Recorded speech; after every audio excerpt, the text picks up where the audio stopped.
Sir अब बात की जाए सर इस केस को सॉल्व करने में एक चुनौती तो आपने बताई सर, किस तरह से इस पीड़िता तक पुलिस पहुंची और सबसे बड़ी बात ये है कि उसमें जो आरोपी हैं उसके घरवाले भी थे, तो किस तरह से मतलब उसके बयान लेना और जो एक परिवार का या समाज का प्रेशर रहता है उसको उस पीड़िता पर नहीं आने देना, उस पे किस तरह से काम सर आपकी टीम ने किया? जैसे ये घटना प्रकाश में आई तो पहले तो पीड़िता की पहचान, उसके बाद उस एरिया की पहचान, उन अपराधियों को पकड़ना तो बड़ी चुनौतियाँ थी।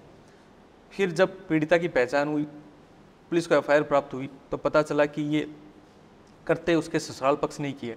तो उन लोगों की बाद में पहचान करके अलग अलग टीमें अलग अलग जोन में हमने गठित की। एक टीम का कार्य ये था कि वो जितनी टीमें हमारी उस नॉन नेटवर्क जोन में, उनसे संवाद करके नेटवर्क जोन में आके हमें अपडेट करें।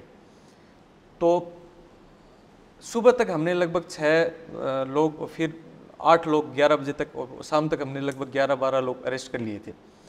तो एक उसके बाद में सुबह तक, चूंकि ये घटना की अगेन इतनी संवेदनशील थी कि सुबह तक लगभग नेशनल मीडिया दरियावत थाने आ चुका था। तो हमारे सबने एक बड़ी प्रॉब्लम ये थी कि पीड़िता की पहचान को गुप्त रखा जाए। तो एक सिविल टीम डिप्लॉय की गई ताकि ये पता ही नहीं चले पीड़िता कौन है, क्योंकि इतने सारे लेंसेज से उस पीड़िता को बचाना भी हमारी ड्यूटी थी।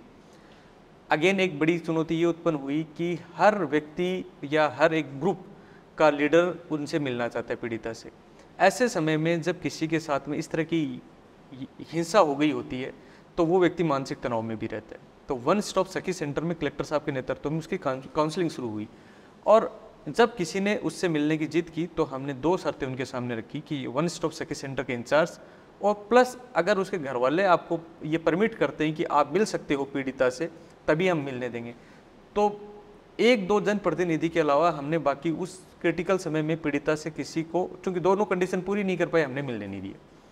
उस मानसिक तनाव की स्थिति में हम उसको तनाव मुक्त रख पाए, उसकी वो काउंसलिंग करा पाए। शीघ्र ही पुलिस ने लगभग सारी गिरफ्तारियां कर ली। एक बड़ी समस्या ये थी कि चूंकि दोनों के घर बहुत ज़्यादा दूर नहीं थे, तो ऐसे में ये था कि बड़ा तनाव उत्पन्न हो सकता है। इतने सारे लोग अरेस्ट हुए, 17 से अधिक लोग अरेस्ट हुए। तो हमने उनके जो 17 लोग थे, उनके बाकी परिवारजन थे, सबको पाबंद कराया कि पीड़िता पे किसी तरह का हमला नहीं हो जाए। हमने आईओ को हर बार जब बेल एप्लीकेशन लगी तो आईओ हाईकोर्ट तक खुद गया कि मुख्य अपराधियों की बेल नहीं हो जाए। उसके बाद चूंकि एक बड़ी चुनौती ये थी कि दरियावद में गवाहों को प्रभावित करने की कोशिश की जा सकती है, तो केस ट्रांसफ़र हुआ प्रतापगढ़ और उसको केस ऑफिसर स्कीम में लिया गया, स्पेशल पीपी इस केस में नियुक्त किया गया। तो 1 साल से भी कम समय में इस केस का फैसला आ गया, जिसमें 17 लोगों को अभी सज़ा भी हो गई। तो इसी दौरान बीच में वो पीड़िता गर्भवती भी थी, तो उसको बच्चा भी होता है। तो ऐसे में कई सारी सामाजिक चुनौतियां भी थी कि कहीं ना कहीं उस सामाजिक दबाव में कहीं ना कहीं गवाहों को प्रभावित किया जा सकता है, डराया जा सकता है। तो पुलिस ने अपनी अहम भूमिका रखी कि उसको दबाव मुक्त रखा जा सके और सज़ा दिला के हम लोग एक अच्छा एग्जाम्पल सेट करें कि इस तरह का अपराध हम होने नहीं होगा, तो हम लोग उसके खिलाफ कड़ी कार्रवाई करेंगे। अगर पसंद आई हो तो उसे दिल से शेयर करें और इंतज़ार करें अगली कहानी तक। और इसके साथ ही दिल से ब्रेव चैनल और दिल से ब्रेव क्लिप को लाइक करें, सब्सक्राइब करें, कमेंट में ज़रूर बताएं क्या चीज़ अच्छी लगी और बेल आइकन को दबाना ना भूलें।